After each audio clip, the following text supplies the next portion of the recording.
Welcome to the General Elections Debates, brought to you by the Jamaica Debates Commission in association with Scotiabank for Every Future, Kendall, the taste of quality, Sagicor Group, building trust one generation at a time, Flow, NCB, Arc Manufacturing, Water, JM Group, Lasco Chin Foundation, Pan Jamaica Group, Miss Birdie, H&L Homes, and VM Group. Tonight, we focus on the leaders. Our moderator is Archibald Gordon.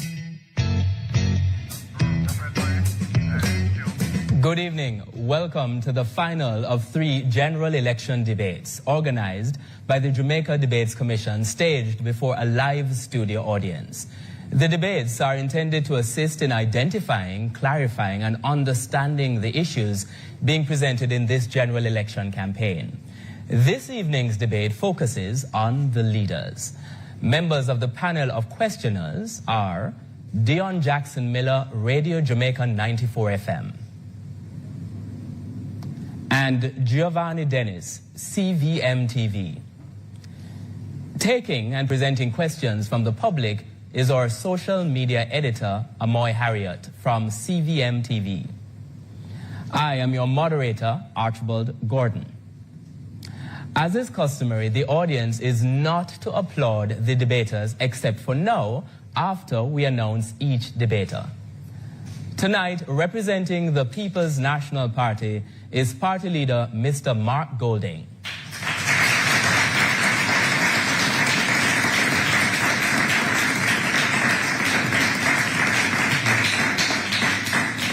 Representing the Jamaica Labour Party is party leader Dr. Andrew Holness.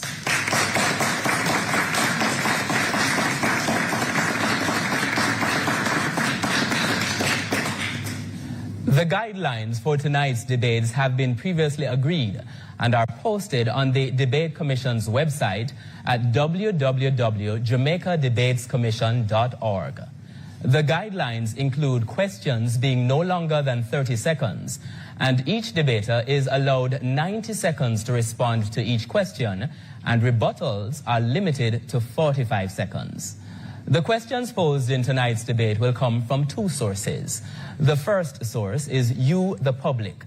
Send us your questions via direct message on Instagram, Facebook, and TikTok to Jamaica Debates. These will be checked, selected, and asked by our social media editor. The second source of questions is from our panel of journalists. Questions are not influenced by the Jamaica Debates Commission in any way. Our sign language interpreters tonight are Dorothy Williams and Terrian Bernard from the Caribbean Christian Center for the Deaf. Based on a previous coin toss, our first question tonight comes from Dionne Jackson Miller of the RGR Group, and it will be directed to Dr. Andrew Holness. Dr. Holness, government members have recommended taking the Auditor General off the Integrity Commission. There have been changes made by your administration to the Office of Political Ombudsman that have virtually destroyed its effectiveness as a check on the behavior of politicians. And there have been constant attacks by members of your administration on the Integrity Commission and on media and civil society groups that criticize your administration. Shouldn't Jamaicans be concerned about what appears to be a pattern by your administration of undermining oversight bodies in the public sector, civil society, and media? There is absolutely no attempt by my administration and indeed myself to undermine any oversight body. Indeed, we have acted to strengthen and make them far more efficient. In placing the oversight of the political ombudsman under the office of the Electoral Commission, that's a move to strengthen and give it far more institutional framework. I myself have been very complimentary and acted in a very dignified way as it relates to the Integrity Commission.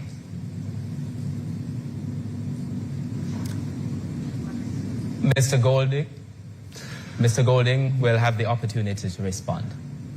There has been a definite pattern of hostility from the Jamaica Labour Party government towards the institutions mentioned in the question. In particular, the Integrity Commission, largely because it is well known that there are at least 10 members of parliament who are under investigation for illicit enrichment, a serious corruption offence, of which the only one to be known is the one for whom a report has been completed and sent to the Parliament, which is you, Andrew.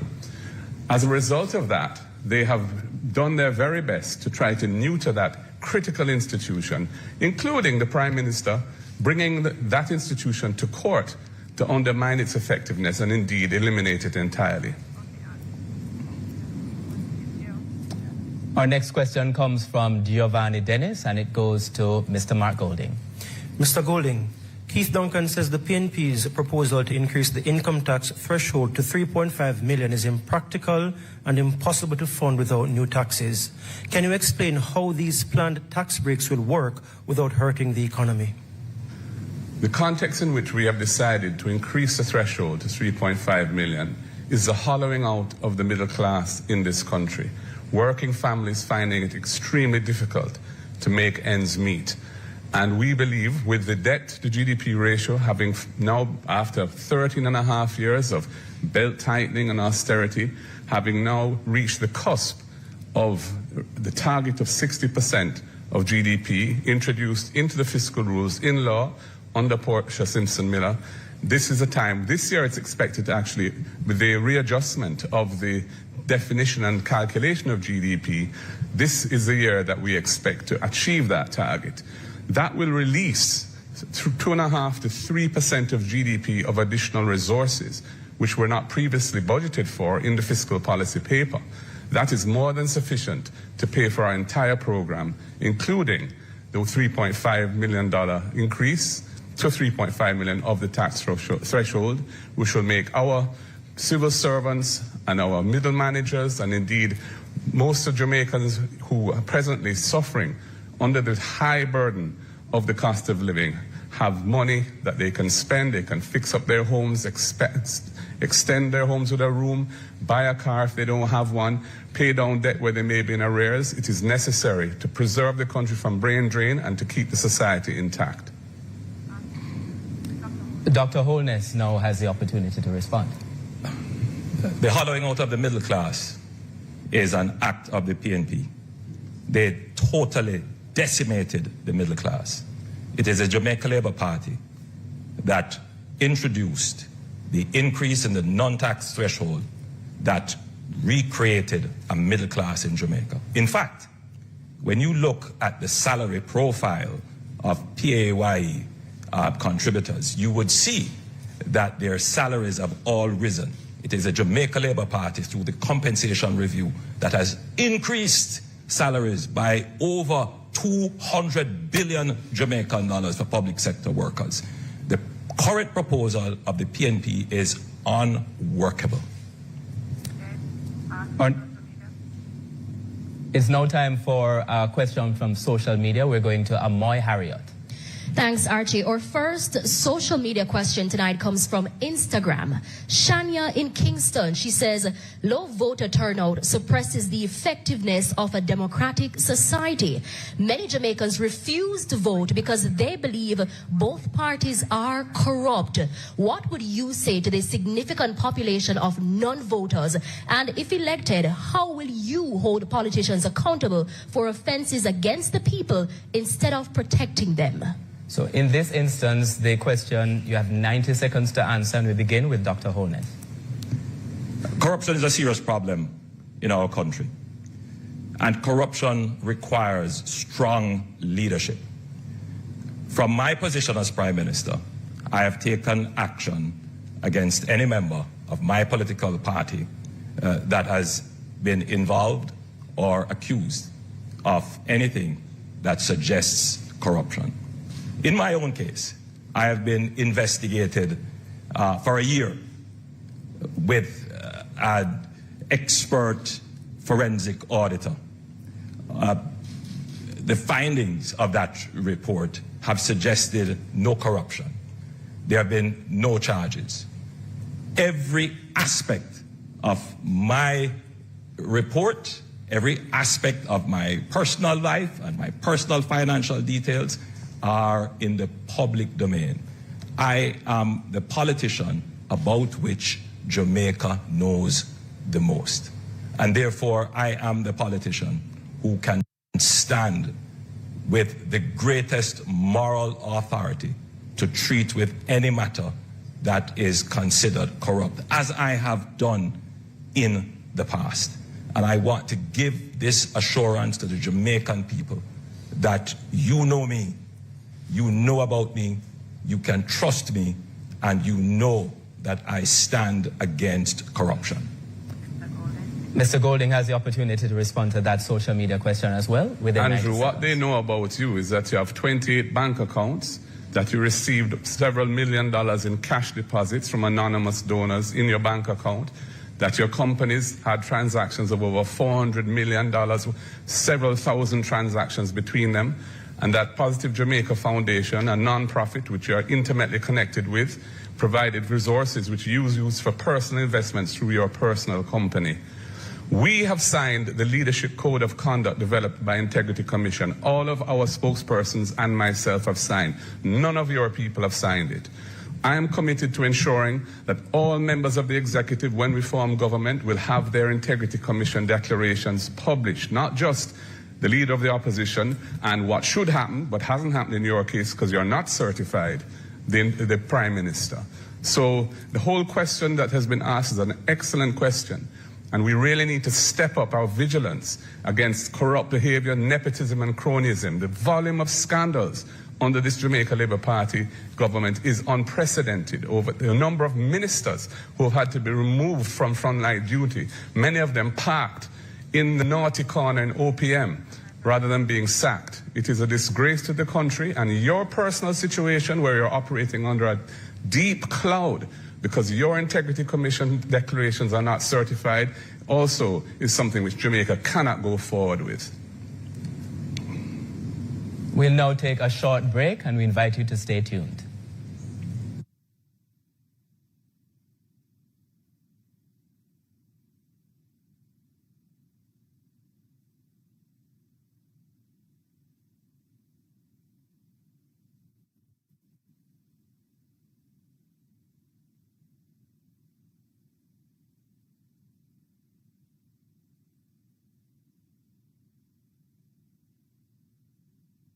To the communities we serve.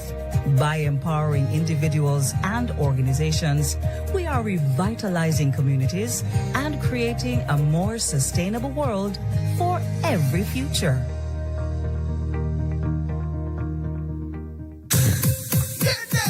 When you want the food shell and make the rice well, just give me me Kendall. Anytime of the day, night as well, just give me me Kendall. Everybody can tell this good great smell, just give me Kendall. Number one in flavor, no parallel, half both quality, then you will be excel. When it's out, K-E-N-D-E-L.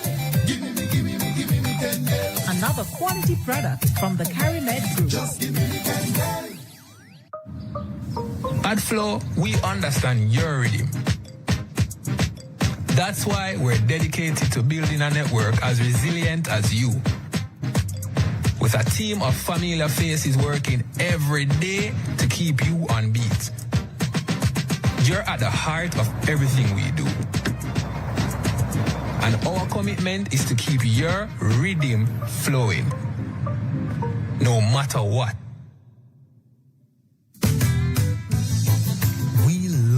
Country. Like you, we take pride in building Jamaica.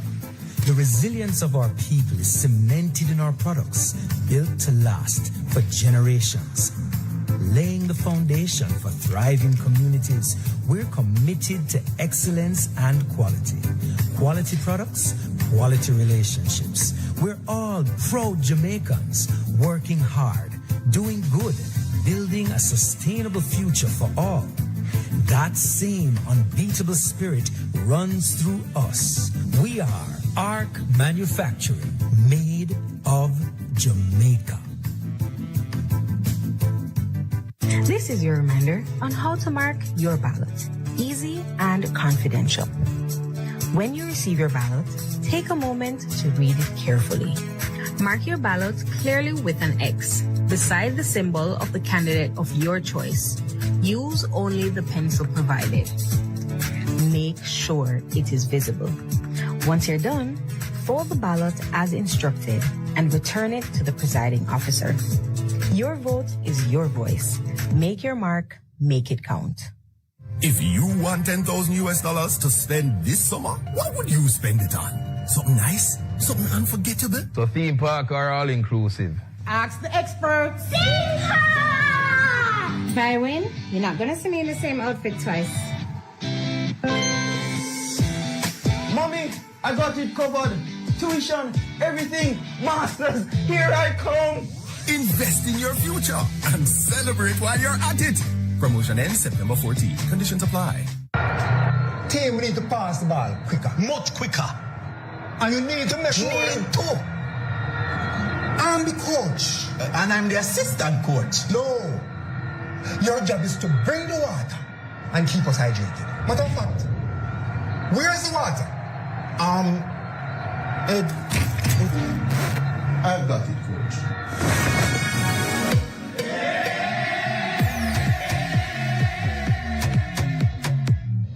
Every generation brings new hopes and ambitions. For 55 years, Sagicor has been helping Jamaicans to realize their dreams. As we celebrate our past, we look forward to continuing that legacy of trust, providing support and financial solutions for the next generation to succeed. Sagicor, building trust, one generation at a time. Tomorrow's success will depend on the decisions we make today. At the Scotia Jamaica Foundation, supporting the well-being of our nation is more than a choice. It's a heartfelt promise to the communities we serve. By empowering individuals and organizations, we are revitalizing communities and creating a more sustainable world for every future.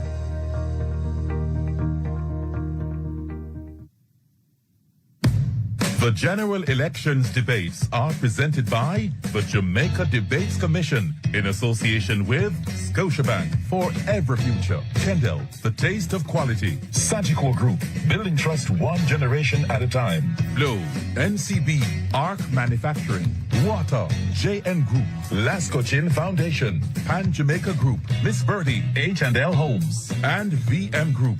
Watch, listen, decide, vote. Welcome back to the Leaders Debate presented by the Jamaica Debates Commission. We invite you, the public, to send us your questions via direct message on Instagram, Facebook, and TikTok to Jamaica Debates. We now ask Dionne Jackson Miller to start this segment with a question for Mr. Mark Golding. Going back to the income tax proposal, Mr. Golding, because several people have been taking issue with your numbers. The PNP's assertion that it can fund the proposal through projected revenue growth doesn't seem to take into, as well as organic revenue growth, doesn't seem to take into account increase in expenditure. That's also projected, as well as low growth rates that no government in recent years has managed to overcome. Isn't it true that your numbers just don't add up? The fiscal policy paper does project over the next 3 years some $160 billion of additional revenue. The degree to which there are accompanying expenses will depend on how we manage the expense side of the budget. There's also the fact that there's $360 billion of programs in the budget that represent the priorities of a given government at a particular point in time. When we are elected, we're not going to be elected to maintain the current trajectory that Jamaica is on. People want to see change. And most fundamentally, the issue really is the fact that we are coming to the end of the period of austerity, the period where Jamaica has been for 13 and a half years, steadfastly paying down debt. So that the debt to GDP ratio, which we inherited at 147% of GDP at the beginning of 2012, is now, in this fiscal year, projected to achieve the target of 60% of GDP. Once that happens, we no longer have to reduce debt as a priority. We just have to maintain that debt profile. That will release resources of 2.5% to 3% of GDP, which is close to $90 billion of additional resources, which no longer have to be part of your primary surplus target. So we will be able to fund our program quite comfortably come April next year, when the fiscal year starts. Dr. Holness, there is a song which says, when the rum tells you you're a big dancer. I don't know what the leader of the opposition was drinking. Firstly, the debt to GDP for this fiscal year is not projected to be 60%.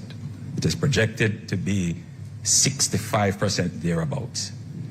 If the leader of the opposition is depending on growth to provide the revenues for $75 billion of expenditure, the country would have to grow between 8 and 10%, which has not done that since the 60s. Thirdly, yes, there are $300 billion of programs. What are these programs? Pharmaceuticals. Thank you, Dr. Holness. Thank you, Dr. Holness. Our next question is from Giovanni Dennis, and it goes to Dr. Holness. Dr. Holness, you said on February 7, 2016 in Sam Sharp Square, Montego Bay, within our first 100 days in government, we will start the legislative process to fix the general election date in Jamaica. It's been 3,490 days since. In your May 2016 budget debate, you further stated the country should not be distracted by protracted periods of uncertainty. Yet, that's exactly what happened with this year's election. After 2 consecutive terms in office, you have failed to deliver on this promise. Why? Your research into this matter, I respect the question, is incomplete. At the calling of the 2020 general elections, I explained to the public in Parliament that our government actually started work on fixed election date, and we found that it was inconsistent with our constitutional arrangements. And therefore, we did not include it in our 2020 manifesto. It is no longer a part of our platform. More to that, however, is the fact that in seeking to have all of these previous considerations included, we went about putting in place a constitutional reform commission that would bring all the considerations for constitutional reform under an expert review. That expert review was thwarted by the opposition. So, yes, these considerations were considered from 2016, but the reality of our constitutional arrangement made us take a different route, which is to go to a comprehensive constitutional reform, which was frustrated by the opposition. Over to Mr. Golding to respond. Just before I respond, just to point out that Mr. Holness's data is not current. The Fiscal Commissioner issued a release, I think it was today actually, indicating that with the National System of Accounts being updated, GDP has been adjusted, and we're now at 62% of GDP. That's what the debt is at the end of March this year, and we will more than likely achieve 60% this fiscal year. No, please, you're not entitled to do that. The flip-flopping from the Prime Minister is manifest. They were supposed to have impeachment. There's no impeachment. Fixed election day, no fixed election day. Ring fencing the NHT, they have taken over $130 billion out of the NHT. Cannot be trusted. Just reminding that there is a format to the debate and asking the debaters to respect the format to which they have agreed. It's now time to go to the next question. Social media. Amoy Harriet, over to you. This question comes from Janine. Parliament has passed a constitutional amendment bill and a referendum bill to transition Jamaica into a republic. Could you clarify the economic and administrative implications of this transition and how you intend to ensure that the process doesn't distract from Jamaica's economic priorities like debt reduction, investment diversification, and public services? That question goes to Mr. Golding first and then to Dr. Holness. In answer to the question, we can whistle and ride. So we have done very well as a nation in reducing our public debt. We ensured that the fiscal rules were very strong with an algorithm, an equation in the fifth schedule to the Financial Administration Audit Act that determines the fiscal balance that must be hit by each year's budget, and that has ensured that successive governments have stayed on course to take it down to 60%. We can do constitutional reform, but it requires authentic consultation with the people, and there must be an effort to have bipartisan consensus on critical issues. And we have not been able to achieve that consensus yet. on the critical issue of decolonization, in particular our final court, which is now the Privy Council, the King's Court, that makes orders in the name of the King.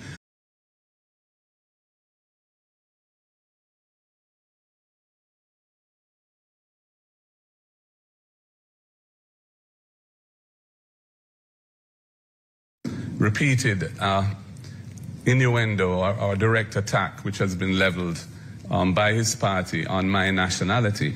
And, you know, I just wanted to just make it absolutely clear that I am indeed born here as a Jamaican. Here is my birth certificate, and it shows I was born at the University Hospital on July 19th, 1965, and it's right here. I hope your camera can pick it up. And I have a copy for you, Prime Minister, right here. And I wish you could provide me with a copy of your certification, but of course you can't do so. Now, on the question of tax, there's a third schedule to the GCT Act now, which has a long list of items which are not subject to GCT that are exempt. We feel that laptops and other devices are critical tools of trade, and it is wrong to tax them, and we are going to add them to that list. And similarly, sports equipment, which is vital for social cohesion. Sports is a critical part of keeping young people away from straying down the wrong path and so on. Why are we taxing those items? That cost of living is already high. So I don't agree. The system we have already caters for items which should not be taxed. And we're simply saying we want to adjust those items to include things that should be there but are not yet there. Dr. Holness? The Jamaica Labour Party is the only political organization to have reduced taxes. We reduced the GCT from 16.5% to 15%. And we have done so in a way that has not compromised our revenues or the sustainability of future programs. All, and I repeat, all the tax suggestions and promises of the opposition will compromise our fiscal arrangements and place us back in debt or result in increased taxes. The best way to provide social services is to identify the persons who need it. Thank you, Dr. Holness. Our next question is from Giovanni Dennis, and it goes to Dr. Holness. The Rio Cobre is a major water source for the St. Catherine Plains and communities in and around Spanish Town. Yet, since 2019, under your watch as Environment Minister, there have been close to a dozen chemical spills, causing fish kills and disrupting lives. You say you're a champion of the environment. Why hasn't there been tougher sanctions for the repeated breaches of environmental permits by the companies culpable? The Jamaica Labour Party has put in very tough sanctions, including the requirement for the provision of bonds. We are the only government to have called these bonds and brought polluters to court. We have also started the process of studying the Rio Cobre to ensure that there is no discharge into the Rio Cobre. And this is something that I am personally very serious about, and we will put in legislation to end discharge into the Rio Cobre. It becomes even more important as we have now put in place the Content Rio Cobre water project, for which we are pulling 15 million gallons of water from the Rio Cobre per day. So we must protect that asset, and I give the public my sincere commitment that we will protect the Rio Cobre. Mr. Golding? Quickly, just to say that the JLP is not the only party to have reduced taxes. The PNP reduced the personal income tax rate from 33.3% to 25%. We reduced the GCT rate from 17.5% to 16%. There's been reductions of taxes on both sides. They plan to reduce, they say, income tax from 25 to 15, which is going to help the rich and the ministers who pay themselves 200+% pay increases. On the environmental issue, you are the one who overturned NEPA's decision not to grant a permit for the mining of the Dry Harbor Mountains, which is a very sensitive nature reserve. You're flip-flopping again, Andrew. Our next question is from social media. Over to Amoy Harriot. Well, Archie, Delanore says many Jamaicans would like to see the full rollout of body-worn cameras on our police officers, even more so now, given the increase in fatal police shootings. Will this be something that you'll prioritize should you be elected? Mr. Golding will respond first. First of all, I think it's very important to acknowledge and commend the excellent work done by the police force over the last year and a half in bringing the rate of violent crime, in particular murders in the country, down from the intolerable levels where it had been under this government. More murders committed in Andrew Holness's 2 years in office than any other 2-year term in the history of Jamaica. The police have finally abandoned the failed policies that we did our best to stop, the mass use of states of emergency, which the court has ruled as unconstitutional, and have gone now to a much more targeted approach, a much more strategically sound approach. Having said that, we do feel that it's very important that the public as a whole must have trust and confidence in the police, because the police rely on intelligence and information from the public. And therefore, if the public feel that there's excessive use of force and there's no accountability for it, they're not going to be as cooperative as we need them to be. I think, therefore, it's in the interest of the Jamaican society and the police themselves to have the benefit of body-worn cameras, especially when they go on special operations, so there can be no question, nobody can accuse them wrongly of having used excessive force when the force was legitimate as used. And to the extent that there may occasionally be an excessive use of force, the persons are held accountable for that in accordance with the law. That's what the rule of law requires. Dr. Holness? The government is already in the process of procuring and acquiring body-worn cameras. Several thousands of them are under procurement and will be deployed shortly to the police force. We consider this as absolutely important in giving confidence to the public regarding the actions of the police force. And the police themselves want to have these cameras as protection for themselves. Interestingly, however, the leader of the opposition states that the states of public emergency did not work. Now, murders under the PNP increased to over 1,000 murders in 1997 and remained there for over 30 years. It is the Jamaica Labour Party in 3 consecutive years that have reduced murders by 55%. The states of public emergency worked. The states of public emergency were supported by the PNP when Peter Phillips was the leader of the opposition, and it reduced murders by 27%. Since we did not have the cooperation of the opposition, murders went up. A question must be asked: who is responsible for the increase in murders when there was a tool that could have saved lives? It is a serious question.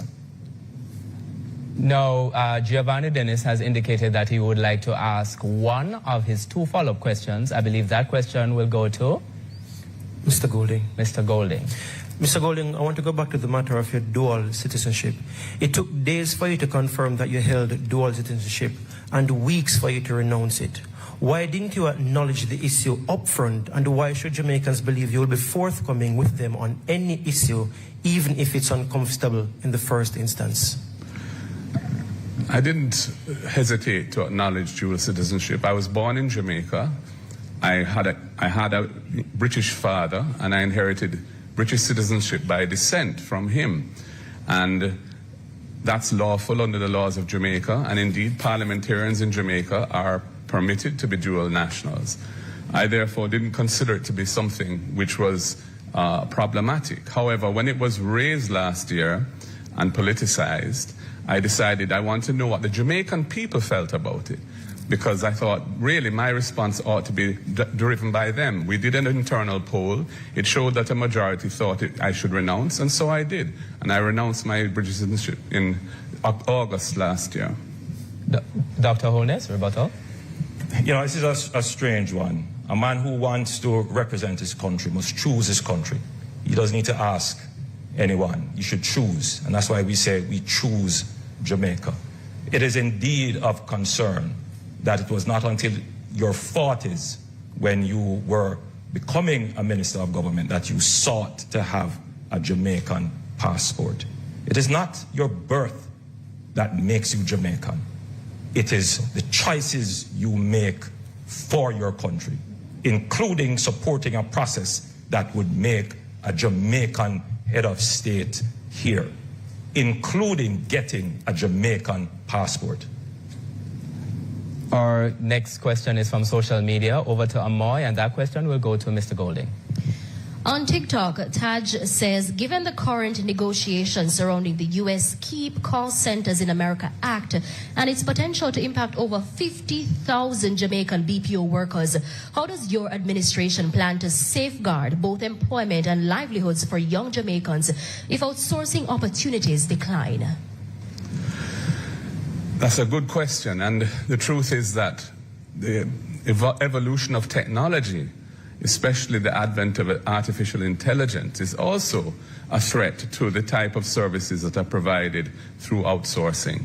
So we are going to have to ensure that we try and upskill our existing workforce so that they can be trained to do the type of tasks that technology isn't going to be as adept at dealing with as human beings. And we also have to provide other avenues for employment for young people. That's why we're going to establish the Youth Innovation Fund, which will provide grants and loans to young people to get them into business if they want to get into business.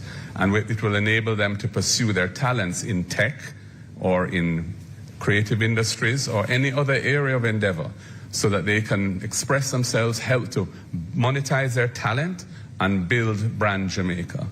And so those are the types of things that need to be done. We also want to emphasize training and the role of the private sector in training. We'll be giving an incentive, a dollar-for-dollar matching of all businesses who invest in upskilling and training.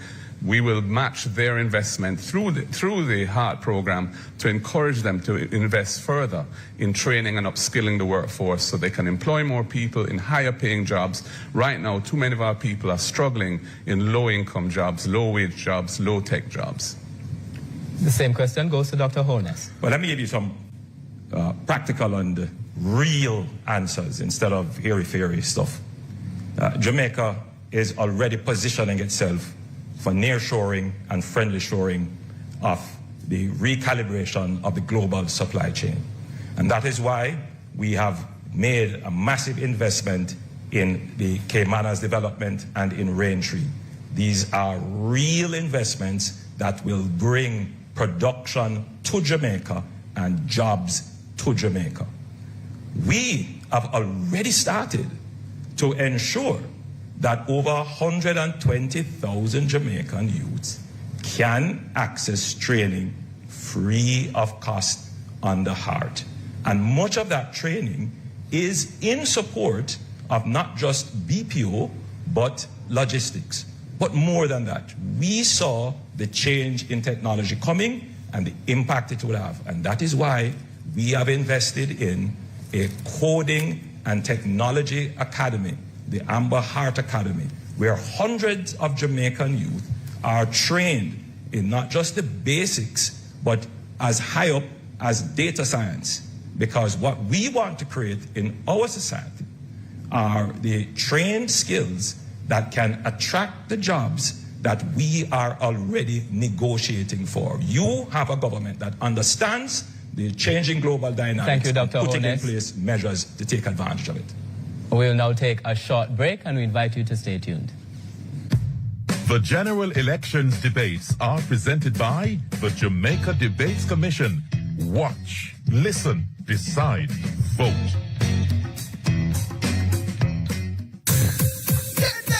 When you want the food shell and make the rice well, just give me me Kendall. Any time of the day, night as well, just give me Kendall. Everybody can tell taste good, great smell, just give me Kendall. Number one in flavor, no parallel, half both quality, you know we excel. When it's out, Kendel.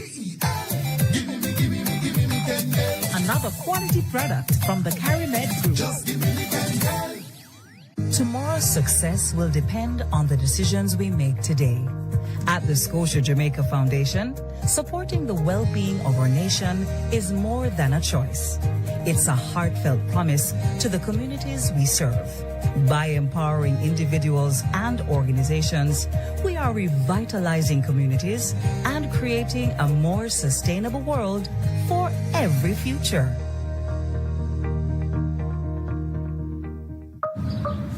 At Flow, we understand your rhythm. That's why we're dedicated to building a network as resilient as you. With a team of familiar faces working every day to keep you on beat. You're at the heart of everything we do. And our commitment is to keep your rhythm flowing, no matter what. We love our country. Like you, we take pride in building Jamaica. The resilience of our people is cemented in our products, built to last for generations. Laying the foundation for thriving communities, we're committed to excellence and quality. Quality products, quality relationships. We're all proud Jamaicans, working hard, doing good, building a sustainable future for all. That same unbeatable spirit runs through us. We are Arc Manufacturing, made of Jamaica. If you want $10,000 to spend this summer, what would you spend it on? Something nice? Something unforgettable? So theme park or all inclusive? Ask the experts. If I win, you're not gonna see me in the same outfit twice. Mommy, I got it covered. Tuition, everything, masters, here I come. Invest in your future and celebrate while you're at it. Promotion ends September 14th. Conditions apply. Team, we need to pass the ball quicker. Much quicker. And you need to make Need to. I'm the coach. And I'm the assistant coach. No. Your job is to bring the water and keep us hydrated. Matter of fact, where's the water? I've got it, coach.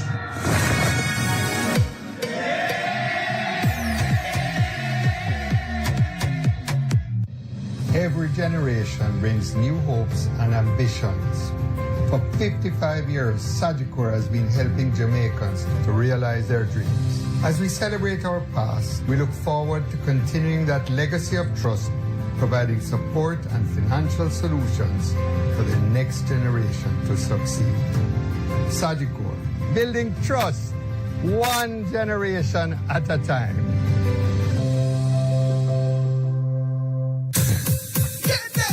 When you want the food shell and make the rice well, just gimme me Kendall. Anytime of the day, night as well, just gimme me Kendall. Everybody can tell this good great smell, just gimme me Kendall. Number one in flavor, no parallel, half both quality, you know we excel. When it's out, Kendel. Gimme me Kendall. Another quality product from the CariMed Group. Just gimme me Kendall. The general elections debates are presented by the Jamaica Debates Commission in association with Scotiabank for every future. Kendall, the taste of quality. Sagicor Group, building trust one generation at a time. Flow, NCB, Arc Manufacturing, Water, JN Group, Lasco Chin Foundation, Pan Jamaica Group, Miss Birdie, H&L Homes, and VM Group. Watch, listen, decide, vote. Welcome back to the Leaders Debate presented by the Jamaica Debates Commission. We invite you, the public, again, to send us your questions via direct message on Instagram, Facebook, and TikTok to Jamaica Debates. We now ask Dionne Jackson Miller to start this segment with a question for Dr. Andrew Holness. Dr. Holness, in 2021, you were appointed to the Queen's Privy Council and the Ancient Advisory Body, and your administration's recent attempt at constitutional reform would have seen the removal of the British monarch from Jamaica's parliament and executive in phase 1, but not from our judiciary. opposition or no opposition, referendum or not, can you tell us your position, whether you support the removal of the Privy Council as Jamaica's final court, and if so, when? My position is that Jamaica should have its own local court as its final appellate court. But I also do respect the Caribbean Court of Justice, of which we are a part of its original jurisdiction. I will say, however, that on a matter as important as this, that forms the architecture of our nation, the people must be consulted. And that is why I put in place a process that would begin these consultations in a practical and phased basis, a process which has been thwarted by the opposition. Now, the leader of the opposition raises questions about democracy. On one hand, he does not want to consult. He wants the government to just act without consulting with the people, but then turns around and says that we are the ones undermining democracy. The leader of the opposition must be consistent. Democracy requires us to consult the people on these critical matters. Mr. Golding? Yes, Mr. Holness, shortly before the visit of Prince William to Jamaica, became a member of the King's Privy Council. So one has to wonder how he was choosing Jamaica when he did that. Anyway, to answer the question, we want to follow the Constitution, and the Constitution has been ruled by the Privy Council as the highest court as not requiring a referendum for the decision as to whether or not the CCJ should become the final court replacing the Privy Council. And that is what we think ought to be done. No other country that has moved away from the Privy Council has had a referendum to do so, and there are good reasons for that. Our next question is from Giovanni Dennis, and it goes to Mr. Golding. Mr. Golding, the PNP under your leadership has flip-flopped on a number of issues. For example, Julian Robinson on May 16, 2023, said the opposition takes no issue with the massive salary increase for parliamentarians. The very next day, the PNP released a statement objecting to the increase. Why should Jamaicans trust that you won't similarly make about turns on promises you are making now? When Julian said that in Parliament, he was referring to the principle of parliamentarians getting an increase. He wasn't addressing the specifics of what was being proposed. We hadn't had a discussion around those specifics. When we looked at the details and we saw the massive increase that the Prime Minister was proposing for himself and for his ministers, we felt it was unconscionable to do that in the context where the public sector workers had just had their salary negotiations under some duress in relation to the teachers in particular, finalized, and many of them were getting 20% over 2 years. That is why we had to clarify our position, because it was not in accordance with what we thought that principle demanded. Now, over time, thinking can evolve.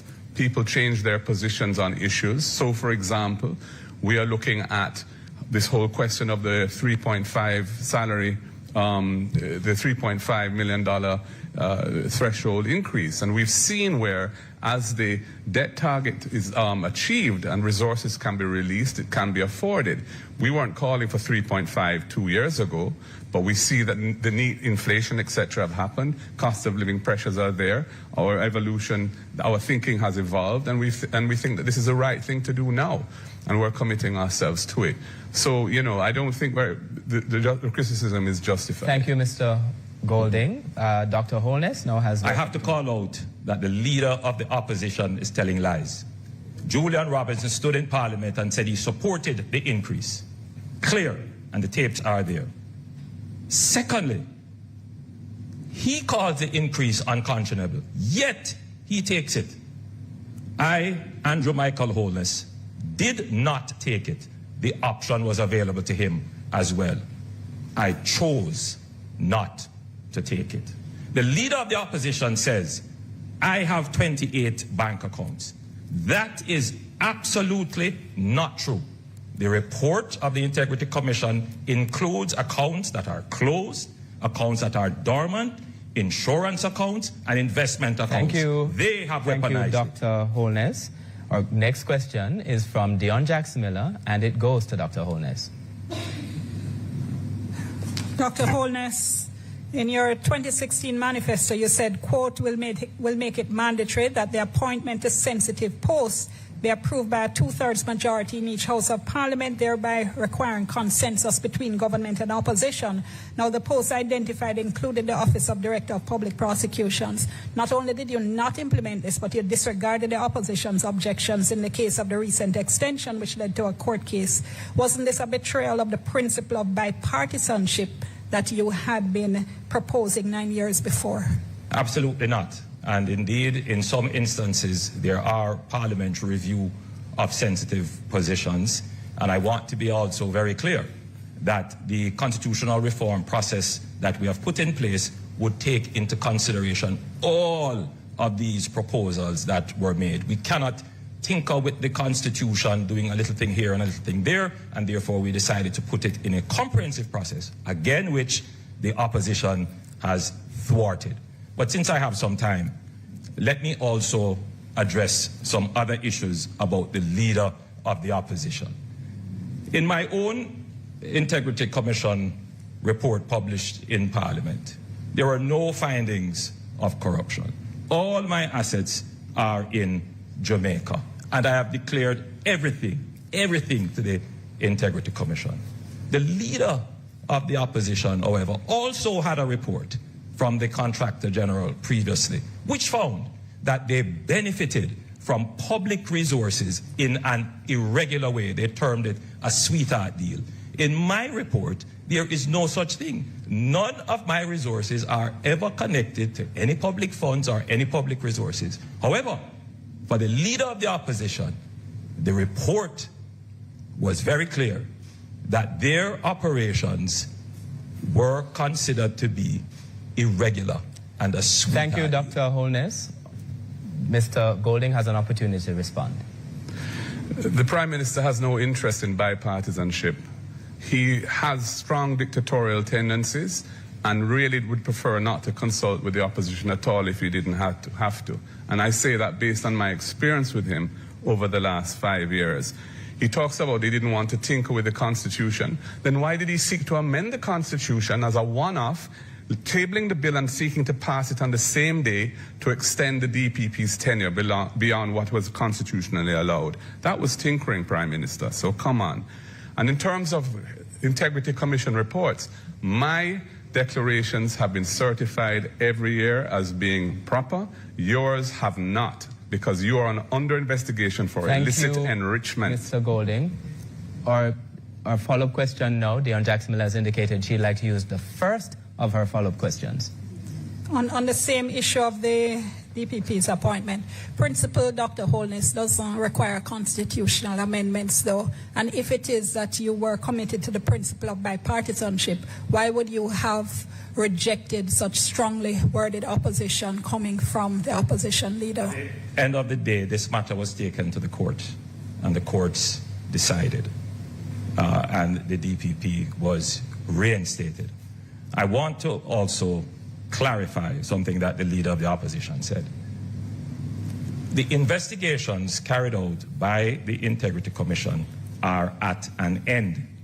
I am not currently under any investigation. There were no findings of corruption or charges. The leader of the opposition continues to try to weaponize these things because that is the only crutch he has to stand on. I, Andrew Holness, am thoroughly transparent. Thank you, Dr. Holness. Thank you, Dr. Holness. Mr. Golding has the opportunity to respond. Again, Andrew Holness is being disingenuous and tricky. The Integrity Commission referred his matters to the Financial Investigations Division, a law enforcement agency charged with investigating serious financial crimes, for further investigation. What was his response? When there was a vacancy at the head of it, he sought to appoint or influence the appointment of somebody who is his close personal friend and who had said publicly on nationwide radio that he didn't see anything wrong in the report on Mr. Holness's financial situation, the Integrity Commission's report. It was clearly a set-up job, and we feel that very strongly that this needs to be addressed. Thank you, Mr. Golding. Our next question is from social media. I'm going to hand over to Amoy. Malik on Facebook says, many Jamaicans feel the economic growth that's been reported hasn't lowered their grocery bills or electricity costs. How do you measure economic success beyond the statistics? Dr. Holness has the opportunity to respond first. The first measure is income. And 280,000 jobs have been created in Jamaica, which means that more Jamaicans have income. There is a rise in income. Let's look at the minimum wage. The Jamaica Labour Party government has tripled the minimum wage. So there are more Jamaicans earning more at the lower levels of our country. Further, access to basic amenities. 350,000 Jamaicans have access to potable water, and in our next term, we will ensure that the 900,000 Jamaicans which now don't have reliable or full access to water will have access to water. Transportation, public transportation. We have done an amazing job in reducing bus fares and increasing the convenience and efficiency of public transportation, including implementing a rural bus fare system. On electricity, we have reduced the GCT on electricity, a promise made by the previous government and not kept. We have done it in a sustainable way. But more importantly, we have not placed any new taxes on the people of Jamaica since our government has been managing the fiscal affairs of this country. Mr. Golding has an opportunity to respond. First of all, I think the question is sound because statistics don't tell the full picture. Jamaica's competitiveness has been falling, yet they say that we have record low unemployment. Several 100,000 Jamaicans are outside the labor force and are not measured for that purpose. And indeed, you're regarded as being employed if you're employed 1 hour a week. 55% of Jamaicans are suffering from food insecurity. That is what the United Nations says, the FAO, which is an agency of the UN, says. 55% of Jamaicans are not getting adequate nutrition. That is not consistent with prosperity or low poverty rates or low unemployment rates. As for transportation costs, those are extremely high for many Jamaicans, which is why we want to introduce the RIDE program, a subsidy for rural children to help them to get to school in an affordable way.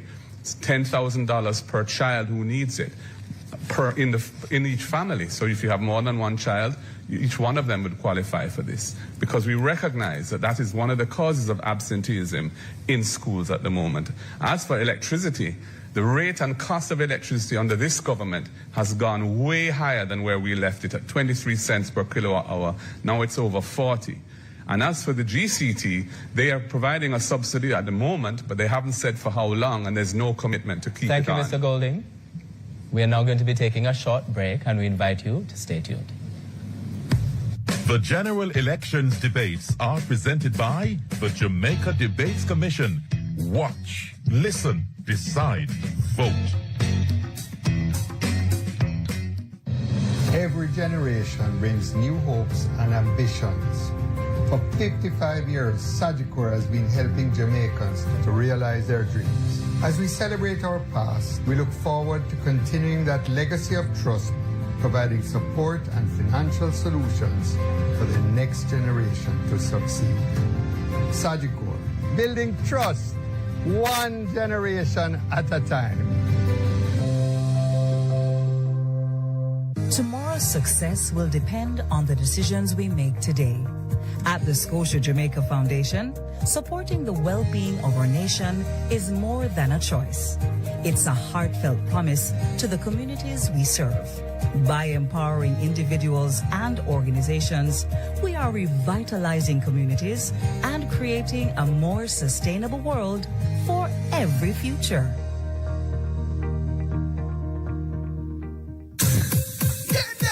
When you want the food, shell and make the rice well, just give me, me Kendall. Anytime of the day, night as well, just give me, me Kendall. Everybody can tell, taste good, great smell, just give me Kendall. Number one in flavor, no parallel, half good quality, you know the excel. When it's out, Kendel. Give me Kendall. Another quality product from the CariMed Group. Just give me Kendall. At Flow, we understand your rhythm. That's why we're dedicated to building a network as resilient as you. With a team of familiar faces working every day to keep you on beat. You're at the heart of everything we do.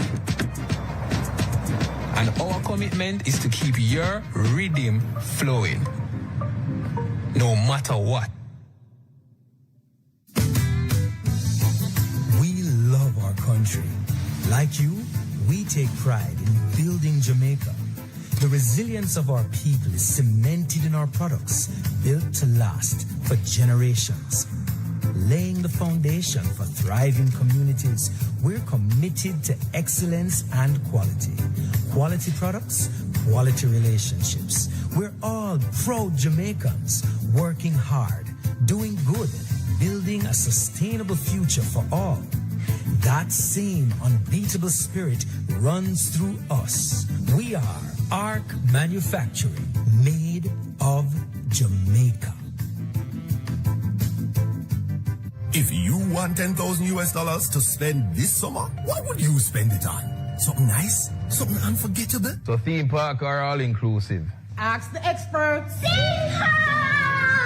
If I win, you're not gonna see me in the same outfit twice. Mommy, I got it covered. Tuition, everything, masters, here I come. Invest in your future and celebrate while you're at it. Promotion ends September 14th. Conditions apply. Team, we need to pass the ball quicker. Much quicker.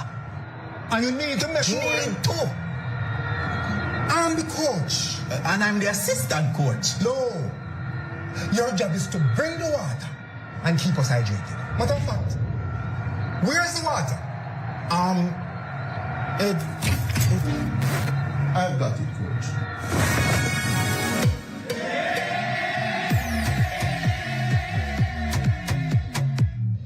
Every generation brings new hopes and ambitions. For 55 years, Sagicor has been helping Jamaicans to realize their dreams. As we celebrate our past, we look forward to continuing that legacy of trust, providing support and financial solutions for the next generation to succeed. Sagicor, building trust, one generation at a time.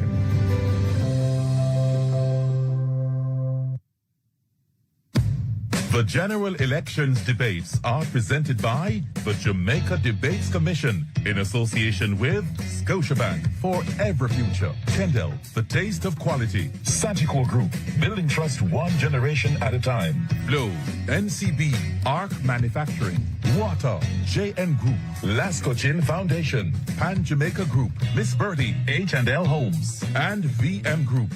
Watch, listen, decide, vote.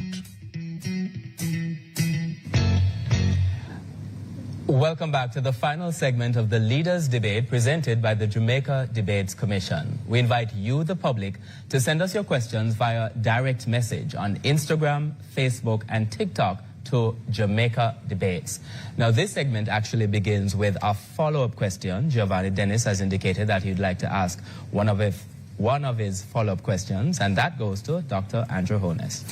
Dr. Holness, on the matter of your government's hostility towards accountability institutions, in a world where journalists reporting on the conflict in Gaza are being murdered, the constant attacks on the press in Jamaica by both political parties undermine press freedom and has been reflected in Jamaica's slippage on the World Press Freedom Index.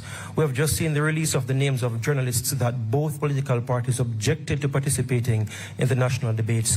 Why do both parties continue to undermine press freedom and put journalists in danger? To be clear, my political party does not undermine press freedom. To be clear, my political party did not object. The objections came from the PNP. And historically, it is the PNP that has been vociferous, including attacking a particular radio station. I personally have stayed away from any negative commentary about any journalists. Journalists are important, and I support strong journalism. And I want to make that absolutely clear. In the time I have, I will rebut. I am in no way associated with the head of the FID. My understanding is that the head of the FID is a friend Thank you, Dr. Holness. Thank you, Dr. Holness. Mr. Golding has the opportunity to respond. Press freedom is a fundamental pillar on which democracy is based, and I and my party fully support press freedom. The Prime Minister said something which was untrue when he said that only our side objected to some journalists. Their side also objected. In fact, we objected to 3, they objected to 4 journalists, and the matter was eventually resolved, and here we are. And the truth is that some journalists in the country are not as independent as others, are not as professional as others, and it is quite legitimate to criticize persons who you don't feel are living up to the standards of their profession. But we would never do anything to threaten or undermine press freedom, or indeed to make any journalist feel unsafe. And if it ever happens, we'll take out whatever it needs to stop it happening. Thank you, Mr. Golding. Our next question is from Dionne Jackson Miller, and it goes to Mr. Golding. Mr. Golding, Coswell Barnett is a blind Jamaican who is also a very experienced and very qualified teacher, but who was out of a job for 4 years. Now, your manifesto promises to protect the right of persons with disabilities. Those Jamaicans are disproportionately affected by poverty. Vision 2030 says that governments haven't been living up to a reserve a percentage of public sector jobs for persons with disabilities that would have helped people like Mr. Barnett and others like him. Would a PNP government implement such a recommendation? Thank you for that question, Dionne.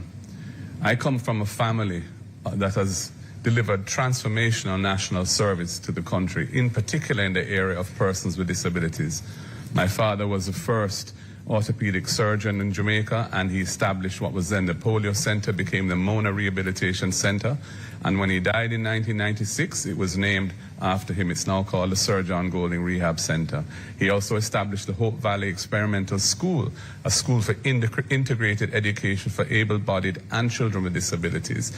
2 parliamentarians went to that school, and he established the National Road Safety Council, because of his awareness of the fact that many people who end up with disabilities is as a result of road traffic accidents. I am and we are very committed to implementing the UN Convention for the Persons with Disabilities, which Jamaica was the first country in the hemisphere to sign. And we are the ones who passed the Disabilities Act, brought it to Parliament. This government took 7 years to bring it into effect. We're glad it's in effect, but it needs to be actualized now in practice so that persons with disabilities feel and see the benefits of it. We are fully committed to that, and we are going to establish a National Disabilities Fund to aid persons with disabilities so that they can have their assistive aids, they can get help to establish themselves in business at home, and improve sidewalks for their transportation. We are committed to the community of persons with disabilities. Dr. Holness has the opportunity to respond. To be clear, one of the things that I'm very proud of is that my administration has reserved, under special orders through the NHT, houses for persons with disability. They have a direct access. Under the new social housing program, we make it a point of duty to support persons with disabilities, and many persons with disabilities have benefited. Our administration have brought into effect the Disabilities Act. We continue to support the disabled community. with grants and an increase in path benefits. Our government is committed to supporting persons with disability in Jamaica. Dionne Jackson Miller has indicated that she would like to take her second follow-up question.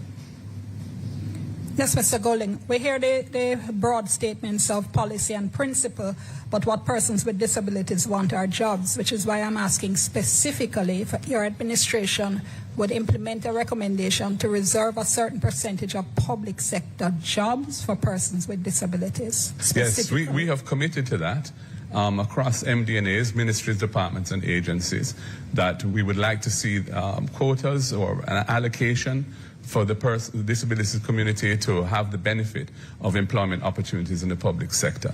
But we also recognize the need to ensure that those who have the capacity to deliver services or to make things at home are empowered to do so. And that's why we have the National Disabilities Fund, which we will establish to help them to get a start in life in the area of business and fulfill their talents and monetize their talents so they can uplift themselves and their families from their homes. So yes, we're fully on board with the idea that you mentioned, Dionne. Dr. Holness, to rebut. Most definitely. We will do that, and we will do more. In fact, at the Office of the Prime Minister, we do make it a point of duty to ensure that persons with disabilities are employed at the Office of the Prime Minister, and we will give that directive, if it is not already in effect, to all the ministries. But more than that, people with disabilities want to be independent, and they want to work independently, many of them. And we, through various initiatives, including through the various development funds that we have, will provide resources to persons with disability so that they can start their own businesses. And I think that is really the critical thing, to ensure that our persons with disability are independently earning income. Our next question still goes to Dr. Holness, and it comes from Giovanni Dennis. Dr. Holness, communities like Charlemont, Birdsucker, Acadia, and many others across the corporate area have complained and have taken the government to court for inadequately regulated developments. Justice Hart Hines, in a 2021 ruling, said the KSAMC and NEPA have been dilatory in their mandate to enforce local planning laws and regulations. In December 2021, he said work was being done to restructure the entire approval process. Yet the issues persist. Why isn't more being done to force the KSAMC and the NEPA to do their jobs to enforce the building regulations? When that comment was made, the situation was as you have said. Since then, there have been significant improvement in enforcement, and including a new planning order for Kingston and St. Andrew, which clarifies many of the issues that were in contention, including we have included more inspection officers at the KSAMC, and there are more cases now being brought to court which are being prosecuted. So there has been an improvement. However, I believe that there is still much more work to be done in terms of increasing the enforcement capabilities.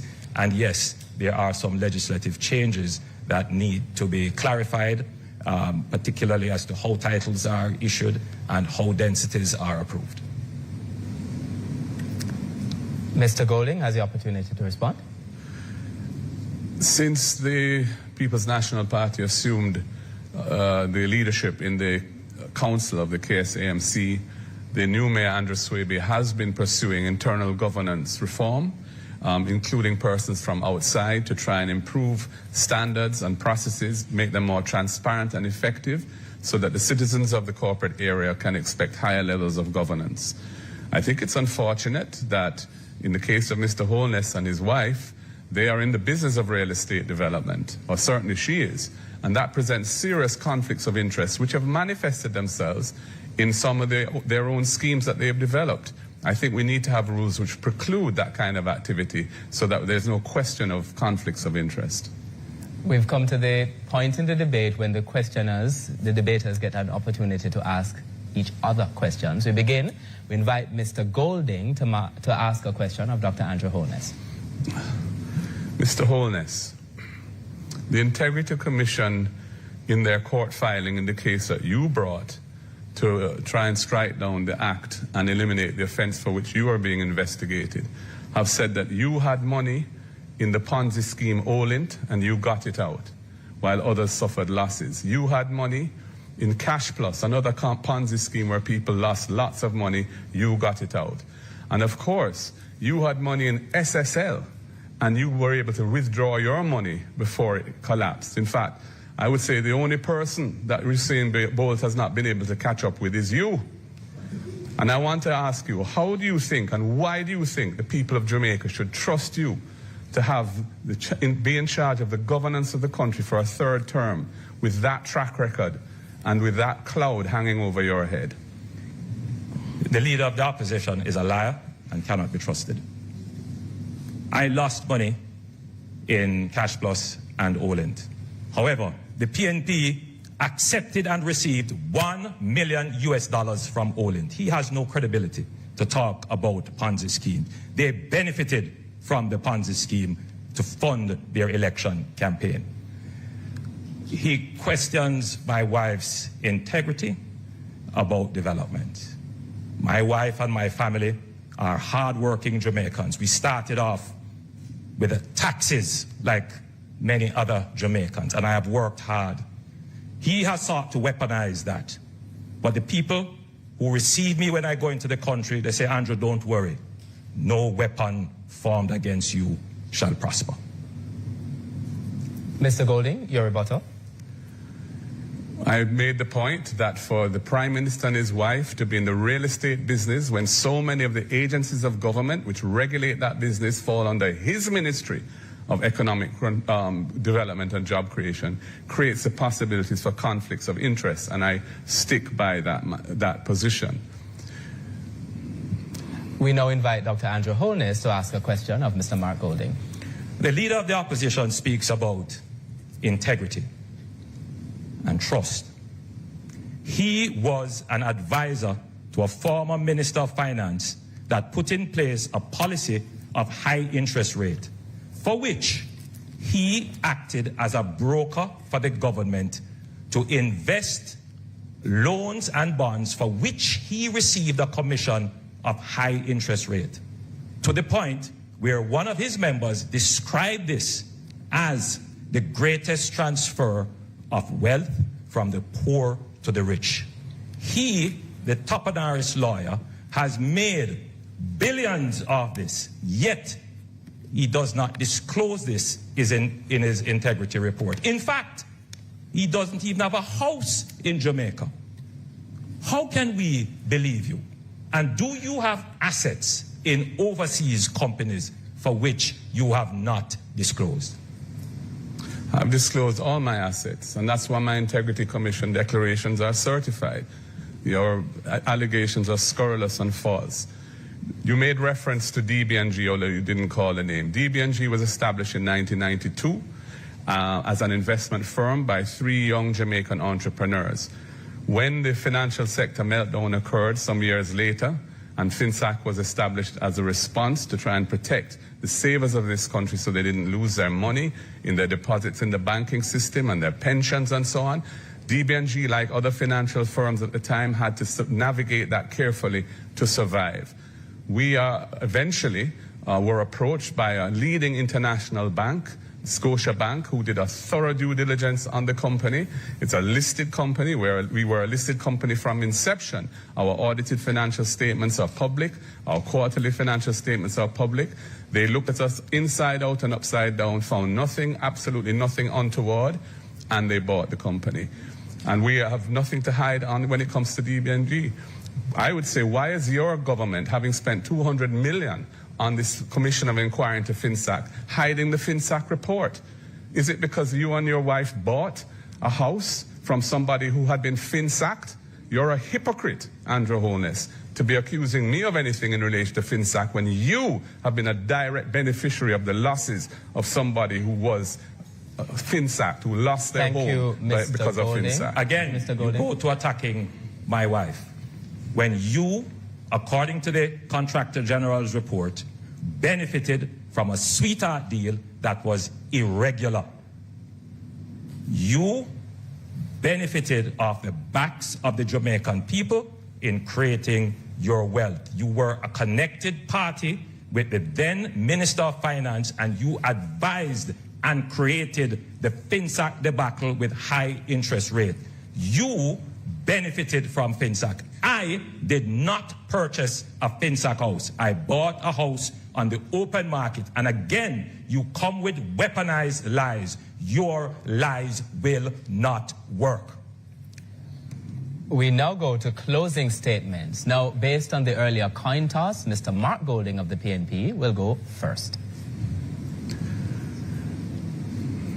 The general election next week, Wednesday, presents a historic opportunity for the people of Jamaica. After 13 and a half years of belt tightening and austerity, we are finally in a situation where the debt to GDP ratio has achieved, or is on the cusp of achieving, the 60%, which was written into the fiscal rules by Portia Simpson Miller.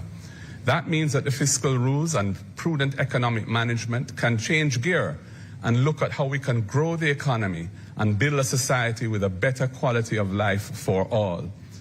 We see some serious issues that need to be addressed. 700,000 Jamaicans or thereabouts live on public land, lands where they've built their homes, but they don't have titles.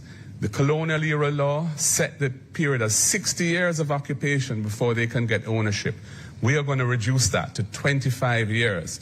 We're going to give them titles. And that is going to unlock over $1 trillion of wealth, which is now sealed up and quarantined in the old colonial era law that is still on the books. That is why also we're increasing the threshold to 3.5 million, so working families who are struggling to make ends meet can get a little break so they can live a better life. It's why we're going to be removing the tax from the overtime pay of workers earning up to $6 million so they can make it easier in life as well. And when I govern the country as Prime Minister to serve you, I will ensure that accountability and transparency are at the center of what we do, and any hanky-panky, any violation of the public trust will be met with the full force of the law with no protection from me. And that is a huge difference between the government I will lead and the government of Andrew Holness. That is why I'm asking you, on Election Day, next Wednesday, vote for the People's National Party, put your ex beside the head, time come for a better life. We now invite Dr. Andrew Holness of the JLP to go ahead with your closing statement. The administration that I lead on your behalf has cut the debt in half. We have created 280,000 new jobs, brought in 85,000 persons into the labor force. We have tripled the minimum wage. We have cut murders by 55% over the last 3 years. You have had no new taxes to worry about. This administration has taken on the previously thought of impossible to solve problems, and we have solved them. We are an administration of performance. In our next term, our pensioners who have worked so hard will get a break. Those earning $6 million or below will pay no income tax. We will give a new income tax rate, which will be graduated, which will see everyone paying lower taxes. You will see 60,000 more houses being brought on the market, with 15% of them dedicated to young people. We will give incentives to developers to build houses for young people. You will see a new transportation system for rural school children coming into being. You will see more work being done on reducing electricity. Our government is a government of performance. This election is about a clear choice. Promise or performance. That's what it is. You have to make a decision. Who can deliver? It is this administration that has taken on the difficult problems, and we have delivered for you. I ask you on Election Day to vote for what is best for Jamaica. Vote for a government that performs. Vote for the Jamaica Labour Party. Thank you. Thank you, Dr. Holness. Thank you, Mr. Golding. In the good spirit of the debates, we now invite Dr. Holness and Mr. Golding to shake hands.